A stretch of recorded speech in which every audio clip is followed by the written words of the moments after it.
It's the WP Minute. Support independent content like this by visiting thewpminute.com/support.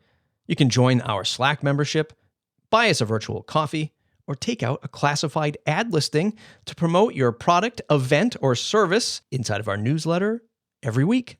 Like what we do? thewpminute.com/support. What should plugin developers expect from WordPress? The recent pushback regarding WordPress.org's removal of active install growth data shouldn't be too surprising. It's not the first time that a decision made by WordPress leadership has ruffled some feathers. But perhaps the people most directly impacted by the move, plugin developers, were a bit unexpected. After all, a thriving plugin ecosystem is key to keeping WordPress growing and relevant. It's fair to wonder why anyone would want to upset this particular apple cart. Logic tells us that you'd want to do everything possible to keep this group happy. That, in turn, encourages developers to continue to invest in the platform.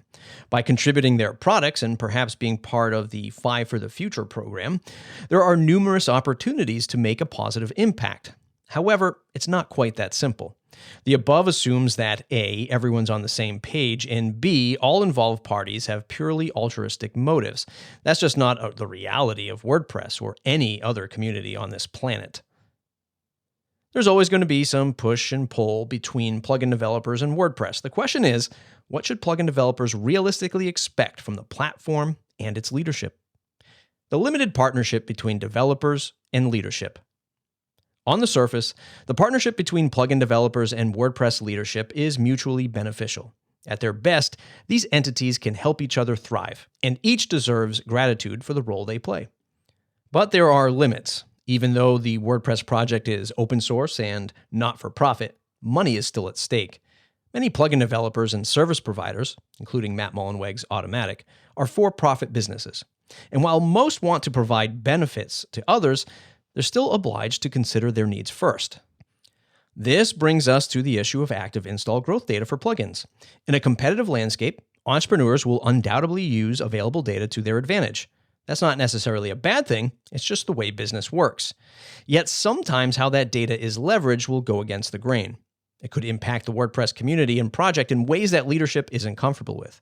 Not everyone is interested in a level playing field. And we've seen instances where companies have used dark patterns and questionable marketing tactics to get ahead. Meanwhile, WordPress.org has made these stats publicly available for years. Plugin authors have made it clear that the data is useful to them.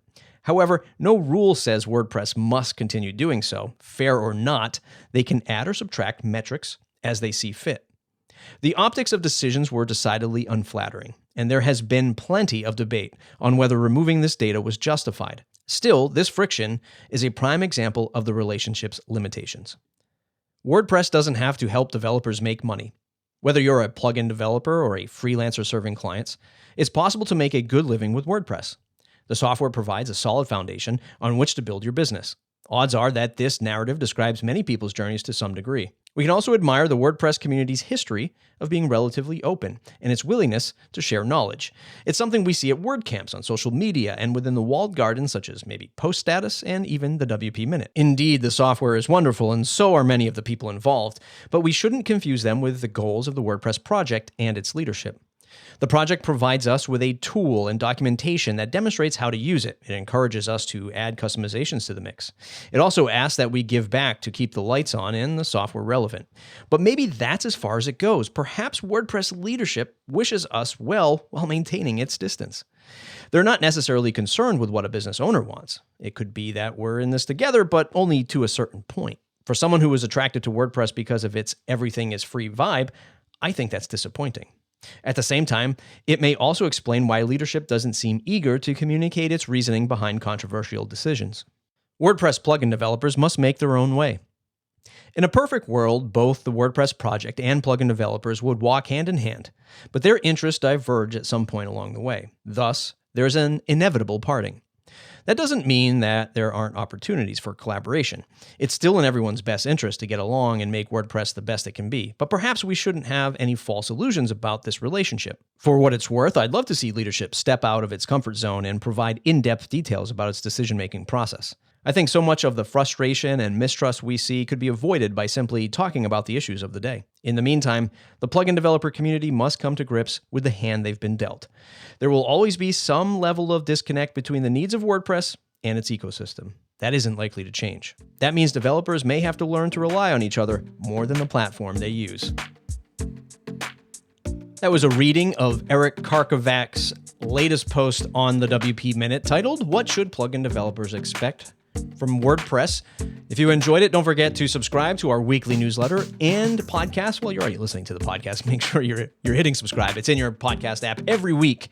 TheWPMinute.com. Support us and the content that we produce right here to keep independent WordPress news like this free. Go to TheWPMinute.com/support. Share us on social media and subscribe to the newsletter at TheWPMinute.com/subscribe.